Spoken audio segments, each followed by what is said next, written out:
Hey everybody, hope you're doing well. Just a quick content warning, I will be talking a lot about sexual assault on college campuses, like the video title kind of suggests, so just be aware that's what we're talking about today. As you might have heard in the news, Betsy Devos made some changes to the way universities and schools handle sexual violence reporting situations, I guess is the best way to say it. And generally speaking, I don't extremely hate this decision.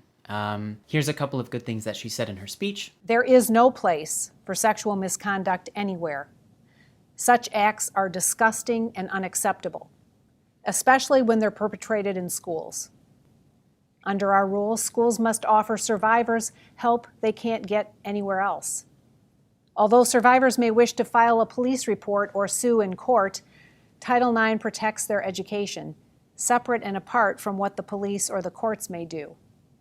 Under our rules, schools must offer free, personalized services that help survivors keep their education on track.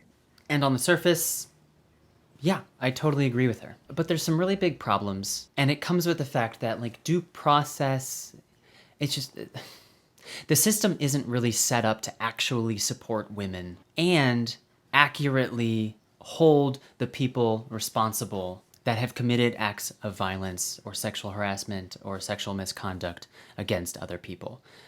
Just for a quick example, only about 1% to 2% of men are ever convicted of a crime that perpetrates sexual violence, right? So if you have 100 men that rape 100 women, statistically speaking, only 1, maybe 2 of those men will actually be convicted of rape, which is astounding. And kind of the system that she touts is that system. Our due process system is not good enough. That's my main concern here. Just as kind of a baseline, just so we kind of know that the numbers are, I'm just going to read from a screen over here. This is from bestcolleges.com, so I'm using their words, links in the description. A 2019 Association of American Universities survey on sexual assault and misconduct polled over 150,000 students at 27 universities. Data revealed a 13% non-consensual sexual conduct rate. Statistics provided by the Rape, Abuse, and Incest National Network, also linked below, also indicated that female college students between 18 and 24 remain 3 times more likely to experience sexual violence. So it's a really, really big issue, at schools specifically. And a 13% non-consensual sexual assault, sexual conduct rate is monstrous. It is slightly lower than the 1 in 5 number that we normally hear. So let's just take this one. It's much lower. It's much more conservative, but also still shocking. Because if we look at the population size of the Ohio State University, I'm from Ohio, that's 64,000 students. What's 13% of 64,000? I need to use a calculator. That's 8,320, right? 64,000 times 0.13. So during their time at college, 8,000. That's just mind-blowing. I mean, if you have 100 students, that means 13% of them have experienced sexual misconduct. If you have 1,000, that's 130. If you have 10,000, that's 1,030. Does that sound right? Am I doing math? You guys know what I'm talking about. 13% is a ton. That's a ton of students. So that's the problem, right? We have a ton of students being assaulted. And I do want to say that generally speaking, repeat rapists, those account for the majority of these cases. When I was studying in grad school, that number was about each repeat rapist would have about 13 on average rapes. There were 1% to 2% of men only really sexually assaulted 1 time. And that can be kind of situational, maybe peer pressure or alcohol or drug related. And then they didn't do it again. And then the majority of men never harm a woman in a sexually violent way. But there are many ways to abuse people. I would love to talk about that in a later video as well. So we have a large portion of the population being subjected to sexual misconduct. We have a few men subjecting a large portion of the population to sexual misconduct, and we have very few of those men ever being persecuted. So let's move from there to the Clery Act. The Clery Act basically provides transparency to the public about crimes committed on college campuses. So when a student is applying for a school, they know how safe that school might be. The problem with this is it's really unfortunate. The people in charge of reporting crime statistics at universities don't want to report all crimes reported at the university because that would mean that their school was unsafe, right? No school is substantially safer than another unless if it's an all women's institution. Those are much safer for women. Surprise. And I say substantially. There might be good research on this. I don't know. If you do know, please link it below. And if I find something, I will link it below as well. But generally speaking, there's no silver bullet way to prevent students from being sexually assaulted. There are great programs like the Green Dot program that increases bystander awareness, right? If you have the majority of your students being socially conscious and aware of sexual violence, then they can speak up for one another, they can stop incidents before they happen, and those are excellent programs, but they certainly do not eliminate sexual violence on campuses so far. But if you look at Clery reporting for universities, they're reporting almost no sexual violent cases. And look at, I don't think they have data for who's getting expelled, but people don't get expelled from schools often. That means that the majority of repeat sex offenders just stay on campuses at the expense of dozens and dozens of students' safety and well-being. So when we have Betsy Devos coming in and saying, we're going to use this legal system that technically on the surface seems more fair, it's still not in favor of the people that are being victimized. And that's the problem. The system we have in place does not support women, and it does not remove sex offenders from college campuses. Right? I get it. He said, she said, sounds horrible. But we don't have a better system. Sure, you can get a rape kit, but then it's re-traumatizing, it's horrible, it's very difficult to sit through, and it puts a ton of pressure on the woman. And then on top of that, you also have this weird expectation that women should be fighting back all the time, when that is not a common fear response in women, right? Fight, flight, freeze, and then there's apparently 8 other ones that I'm not well read on, and women don't typically fight because it just increases their own risk of danger. So if you have this expectation that a woman kicks and screams her way through a sexual assault experience, that is unrealistic and also increases their risk of harm. It is not supported by data that is the best way to handle a sexual assault encounter. And quite frankly, it's outdated, and we should be reshaping the way that we talk about these issues and reshaping the way that we hold people accountable.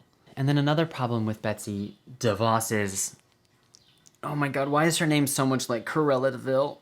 The thing is that she says that the people that were assaulted have full control over what happens in the system. If a student is harmed, he or she has control over what happens next.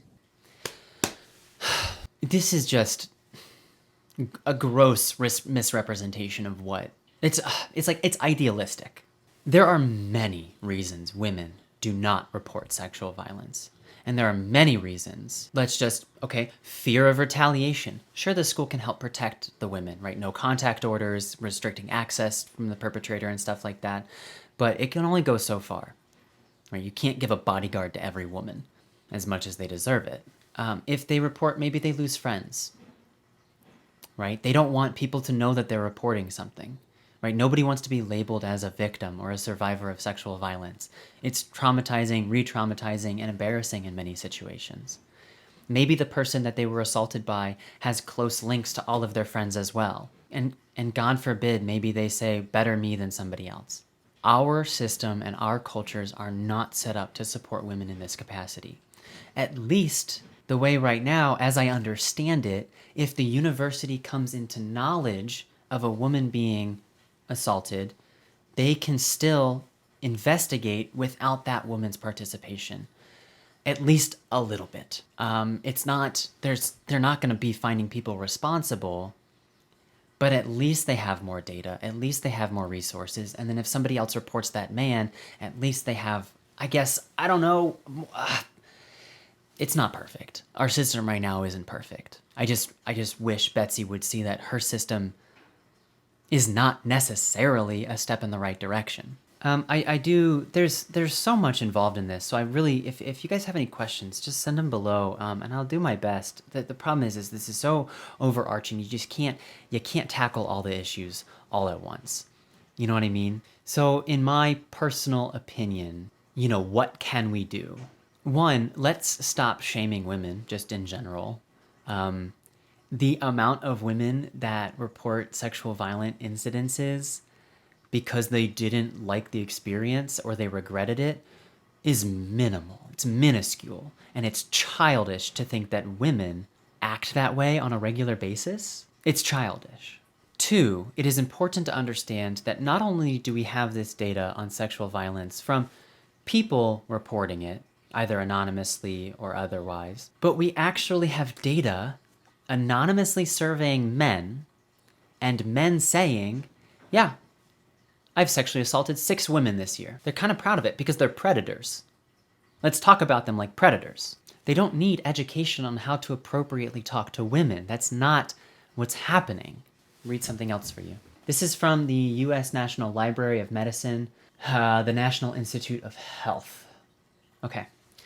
Numerous studies have found that as compared with non-perpetrators, sexual assault perpetrators have a greater hostility towards women, have more traditional attitudes towards gender roles and sexual relationships, and are more accepting of using manipulative strategies in their relationships with women. These are the people that we're talking about. So if we can have a global culture shift and shift of understanding of these aren't like sticky situations that like have, a lot of discrepancies and, oh, what was she wearing? And what was she drinking? And, well, did she kiss him first? Did she fight back? All of that is bullshit. The perpetrators are bad people. And that's why these conversations make me so frustrated, because honestly, the Republican dialect in these situations is dated, it's old, it's conservative, and it is way too patriarchy based. We're better than that, right? Humanity's moral code changes and develops, and we should not be living by the same standard that we did in the fucking 1600s. Women aren't property. Stop treating them like that. They have autonomy, and this isn't about them regretting their situation. No video I ever make is ever going to fully encompass all of my beliefs and all of the data on this topic. If you have any more information, please link it below. Please start some conversations below. And if you think I am wrong about Betsy Devos' decision, state why. State your opinion, please. I'm sure typical people that view my channel would love to hear it. And would love to learn about a diverse perspective. Take care, everyone. Stay safe, and I hope you're doing well in quarantine. See you next time. Hey, it's post-edit Antony here. I'm just rewatching, some of the video footage of our friend Betsy here. And it is absolutely incredible how many times she just rips on the last administration. Imagine if Barack Obama mentioned George W. Bush all the time for literally anything. And then she actually had the audacity to say, like, this is not a political issue, comma, the last administration. It's like, oh my God. Like, stop trying to get into the good graces with Donald Trump. The way she's talking, honestly, like, watch the video. It makes it seem like Obama didn't want male perpetrators to have a voice and that he was against due process and stuff like that. Like, the people are gonna believe that crap. Like I said in the video, no system has been perfect. To turn sexual violence into a political stunt, that's where our administration is at right now. Desperately clinging to any... Too often, students have been forced to sue to secure centuries-old rights to due process, which are enshrined in our Constitution. Reporting to a school is not the same as reporting to the police. Schools don't have judges, or lawyers for students. Like, don't just blanket statement, the last administration did this because it's bad. just the point, like, reporting to an administration is not reporting to the police office. It's completely different. Could you imagine if every single law violation on campus involved, like, an entire jury and a judge? Of course not. Do I think it's potentially a good thing? Yeah, but, like, the way she's saying it just makes her sound just dumb and uninformed. Like, there's better ways to say this, Betsy Devos. That any complaint must be believed without even considering the facts. That's not true. Shut up.